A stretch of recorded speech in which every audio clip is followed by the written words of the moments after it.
Frontotemporal dementia. Signs and symptoms of frontotemporal dementia.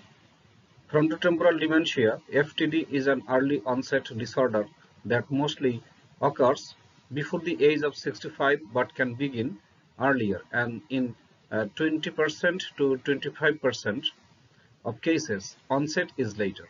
It is the most common early presenting dementia.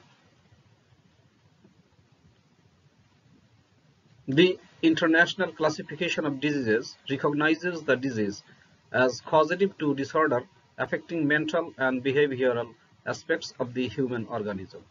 A gradual onset and progression of changes in behavior or language deficits are reported to have several years uh, prior to presentation to a neurologist.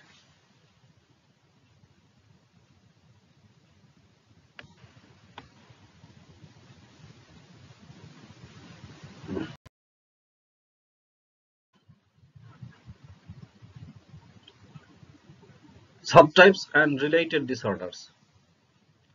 The main subtypes of frontotemporal dementia are behavioral variant FTD, semantic dementia, progressive nonfluent aphasia, and FTD associated with amyotrophic lateral sclerosis (FTD-ALS).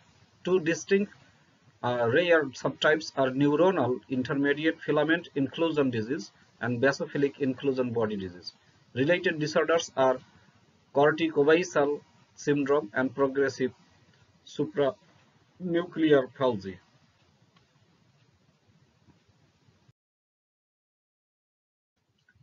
Frontotemporal dementia, behavioral variant frontotemporal dementia.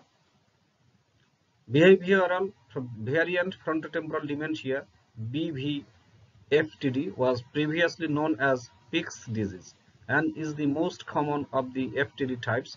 BVFTD is diagnosed 4 times more than the PPA variants. Behavior can change in BVFTD in either of two ways. It can change to being impulsive and disinhibited, acting in socially unacceptable ways, or it can change to being listless and apathetic. About 12 to 13% of people with BVFTD develop motor neuron disease. The peak bodies in behavioral variant FTD are spherical inclusion bodies found in the cytoplasm of affected cells. They consist of tau fibrils as a major component together with a number of other products including ubiquitin and tubulin. So that's all. Thank you very much. Bye bye.